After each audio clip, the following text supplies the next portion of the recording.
School છે નીતિ નિયમ હોવા જોઈએ, નિયમ વગર મજા નથી. પણ એ નિયમ બે બાજુ હોવા જોઈએ. જો છોકરાઓ નિયમ પ્રમાણે ભણવા આવતા હોય, યુનિફોર્મથી માંડીને ઓવરઓલ બધી રીતે, તો પછી છોકરાઓ બી એવી આશા રાખે કે એમને જે તે વિષય ભણાવવામાં આવે તો એ ટીચર એટલા વેલ એજ્યુકેટેડ હોય, એમને તો વેલ્યુએબલ એજ્યુકેશન મળી શકે. તો ક્યારેક વિષય પ્રમાણેના શિક્ષક નથી હોતા, તો ક્યાંક છોકરાઓને પૂરતી માહિતી ના મળી શકે. એવું બની શકે.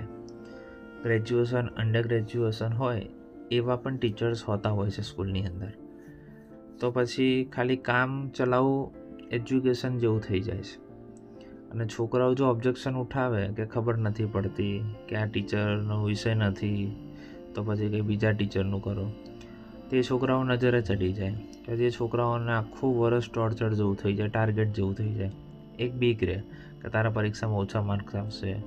અને એમાંય અમુક પર્સનલ ટ્યુશન કે ગ્રુપમાં ના જતા હોય એટલે ઓલરેડી આંખે ચડી ગયા હોય, અને એમને ટ્યુશન ક્લાસમાં જે જતા હોય એ લોકોને તો ઓલરેડી ફૂલ્લી માર્ક્સ આવે.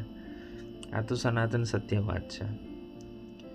અને બીજી વાત જોવા જઈએ તો છોકરાને આખા ક્લાસ વચ્ચે એવી રીતે ટોર્ચર કરવામાં આવે તો છોકરા ઓલરેડી ડિમોટિવેટ થઈ જાય. એટલે એકની જોડે આવો દુર્વ્યવહાર થાય તો બીજા છોકરા બી એવું જ કહે કે હશે હવે જવા દો ને, આપણે કંઈ મિનિંગ નહીં.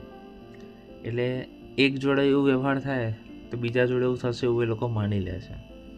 એટલે ક્યારેક છોકરાઓ મોટિવેશન આપણે ગમે તેટલું આપીએ પણ છોકરાઓના માઇન્ડમાં શું ચાલતું હોય એ તો જે છોકરાઓ સ્કૂલે જાય છે એમની સાથે શું થાય છે એ તો ખાલી છોકરાઓને જ ખબર છે. સાચું.